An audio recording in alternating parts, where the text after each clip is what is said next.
answer. Mas Wala siya, tanong, siya.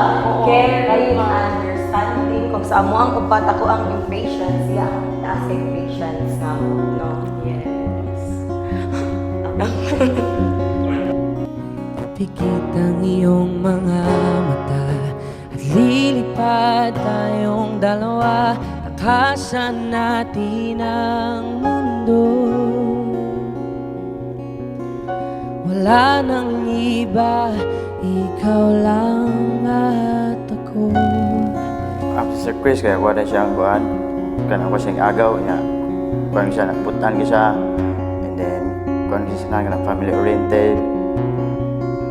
Grabe ka siya kakuhan ka nagkugihan niya. Hinagad yung sa tanan. Like mayo ka siyang pagkatawag yun. Na mayo yung pagkaigagaw na ko. Amigo kay Ming Grace. Tapos, classmate gid me since elementary hantod college.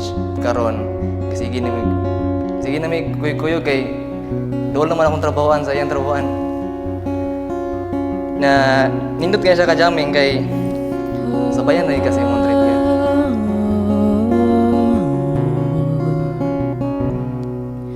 Hawakan mo ang kamay ko at dadalhin kita saan naman gusto. Handa kong ibigay ng buo.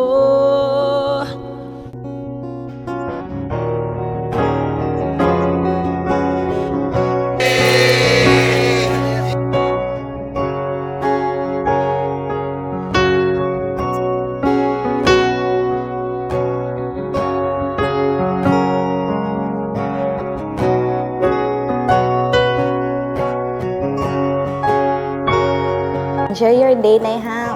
Nice kayo mong gown. Kanilak day.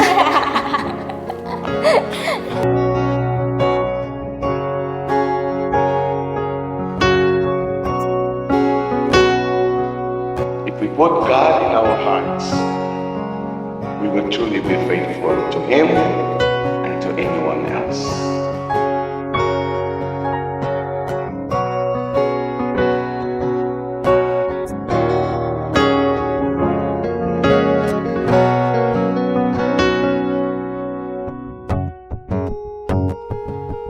So, Chris Graham, Charlene, ako lang ipahinumdum ninyo, nothing in this world can exist and survive without God's presence. It's like air that we breathe. It's like water for the fish. Nga kinahanglan nato. Wala kong ibigay ng buo. Ang puso ko sa'yo lang talaga. Kaya humawak sa aking kamay. Handang ibigay lahat ng naisin mo para sa ating maglalakbay. Ang iyong kamay sa akin ibigay.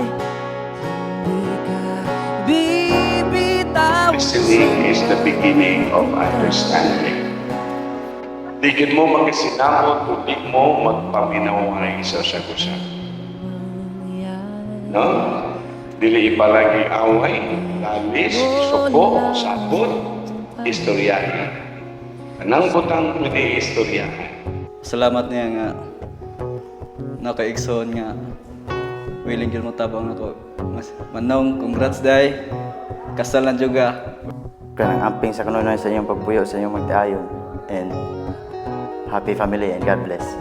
Ako message niya kay Kondang. Di lang siya mag-usap. Tapos mawala gito. Yeah, ako ang message is, masalot naman din ka sa Panginoon. We know how strong ang inyong relationship yun sa pagsukod. Hopefully lang magpadayon mo sa inyong pagtambayayong. And always choose to love one another. Yeah. Sige, ikaw.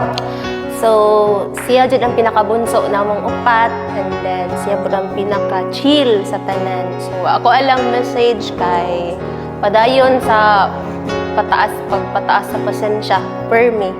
And then, salamat sa friendship. Hopefully po na bisag ninyo pa mo kung sa inyong mga naandan sa manag-uyab pa mo hatod sa magminyo mo, I hope nga mas mo grow.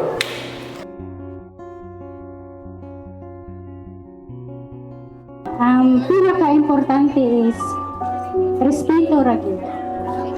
Kay kung wala na respeto sa usap-usa, naasad mo gugma sa usap-usa. Hindi ka bibitawan saan man mapunta ang biyahe nating dalawa.